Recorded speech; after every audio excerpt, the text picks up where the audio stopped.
Сәлеметсіздерме оқушылар, бүгін Қазақстан тарих пәнінен өтетін сабақтың тақырыбы Қазақстандағы ұжымдастыру 1931-1933 жылдардағы аштық, 20-шы ғасырдағы қазақстандық қасірет. Дәптеріміз ашып, бүгінгі сабақтың тақырыбын жазып аламыз. Зерттеу сұрағы 20-шы ғасырдағы қазақстандық қасірет.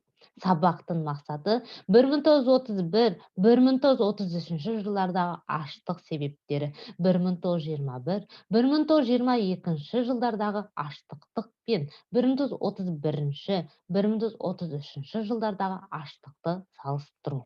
Аштық кезіндегі қазақ зиялыларының қолданған іс-шаралары. Өткен сабақтан сіздер не білесіздер? Кеңес үкіметі жүргізген солақай саясат, тоталитарлық жүйенің зардаптары. Оқушылар ең алдымен білімі сайтын пайдаланып, бүгінгі тақырыпқа қатысты бейнематериал көретін боласыздар. Қазақстандағы ұжымдастыру саясаты жайында не білесің? 1931-1933 жылдардағы аштық жайлы не естідің? Ұжымдастыру үдерісі қалай өтті? Ұжымдастыру саясатына қарсы қандай әрекеттер болды? Кеңес үкіметі Қазақстандағы аштыққа қарсы қандай шаралар ұйымдастырды? Осы сұрақтарға жауап берейік. Қазақстандағы ұжымдастыру саясаты жайында не білесің? Ауыл шаруашылығын ұжымдастыру 1929 жылы жүзеге асырыла бастады. 1930 жылы 1 сәуірде ұжымдастыру шаруашылықтың 50%-ын қамтыды. Кеңес үкіметі жұмысшылар мен шаруалардың үкіметі болғандықтан, мұнда байлық, жекеменшік деген болмау керек. Барлығы да ортақ, мемлекеттің меншігі болуы тиіс еді. Осы мақсатпен 1928 жылы 27 тамызда бай және орташа байлардың мал мүлкін тәркілеп, мемлекетке өткізу керек деп шешті. Кеңес үкіметі шешіммен ұжымдастыруға қарсы деген желеумен 1929 жылдары қазақ зиялы қауымының үлкен бөлігі лагерлерге жіберілді. Алайда жоғардан жіберілген бұйрық 2 есе артығымен орындалып, бай мен орташа байлардың қатарына шатырлы үйі мен 1-2 аты бар жазықсыз адамдар да кіріп, мал мүлкі күшпен мемлекетке өткізілді. Барлық жинап терген мал мүлкінен бір күнде айырылғысы келмей, бір түнде шетел асып көшіп кеткен қазақтар да болды. Алайда олардың көпшілігі шекара асқанда оққа ұшырап, малы да өзі де қырылып қалды.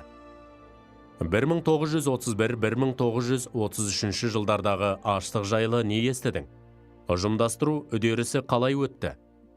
Қазақ ауылдарын күшпен отырықшыландыру барысында шаруашылықтан ешбір хабары жоқ партия мүшелері ұжымшар пункттерінде жүздеген мың мал басын шоғырландырып, киіз үйлерден көшелер мен кварталдар қалыптастырды. Алайда қораларға қамалып, ауруға ұшырап, жем-шөп қоры таусылған мал көптеп қырыла бастады. Осындай теріс саясаттың салдарынан негізгі күнкөрісі мал болған қазақтар малдарынан айырылып, аштыққа ұшырай бастады. Егерде ұжымдастыру қарсаңында республикадағы мал саны 40 миллион 500 мың болса, 1933 жылы одан 4,5 миллиондай ғана қалды. 1930-1932 аштық жылдары қарсаңында Қазақстан халқының саны 5 миллион 200 мың болса, 1933 жылы 2 миллион 100 мың адам қалды. Яғни халықтың 49% аштықтан қырылды. 1 миллион 700 мың адам Қазақстаннан тыс аймақтарға көшіп кетті. Ұжымдастыру саясатына қарсы қандай әрекеттер болды? Көшпен жүргізілген ұжымдастыру саясатына қарсы Қазақстанда жалпы саны 372 бас көтеру болып, оған 80 мыңдай адам қатысты. Торғай шаруаларының батпаққара көтерілісі Қазақ өлкелік комитеті тарапынан бандиттік басмашы қозғалысының көрінісі деп бағаланды. Созақ ауданындағы көтеріліс табанды әрі шебер ұйымдастырылуымен ерекшеленді. Бұл көтерілістердің барлығы Кеңес үкіметі әскерінің күшімен басып жанышталып, көтерілісшілер аяусыз жазаланды. Кеңес үкіметі Қазақстандағы аштыққа қарсы қандай шаралар ұйымдастырды? Қазақстанда болып жатқан осы аштық туралы жүздеген қазақ азаматы, сонымен бірге Қазақстанға жер ауып келген ресейлік зиялы қауым өкілдері Мәскеуге хабар жіберді. Белгілі қазақ қайраткері Тұрар Рысқұлов 1933 жылы наурызда Сталинге ашық хат жазған. Сонымен қатар, Қазақстан өлкесін басқарған Филипп Голощекинге асыра сілтеу саясатына қарсы қазақтың қоғам қайраткерлері Ғабит Мүсірепов, Мұташ Дәулетқалиев, Емберген Алтынбеков, Қадыр Қуанышев, Мансұр Ғатауллин ашық хат жазды. Алайда бұл хаттарға үкімет тарапынан жауап болмады.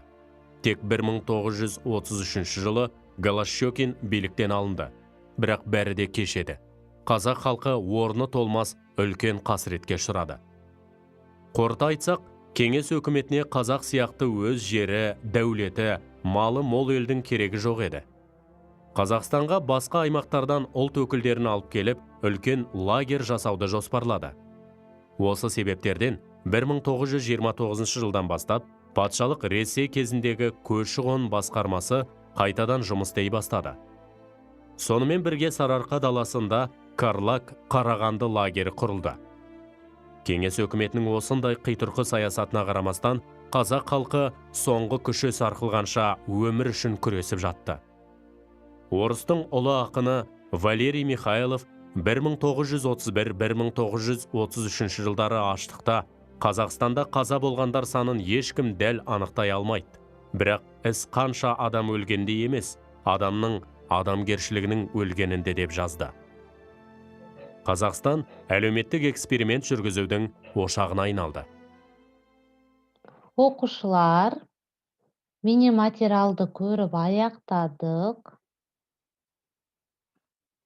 Ал енді конспектті оқыңыздар.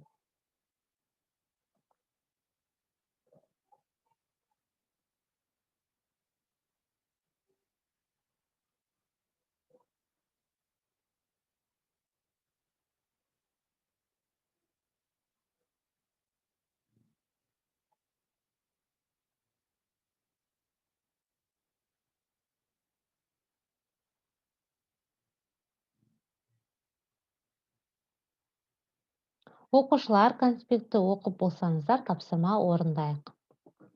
Тапсырма оқушылар, сіздерге сұрақтар берілген, осы сұрақтарға дұрыс жауапты таңдап қоясыздар.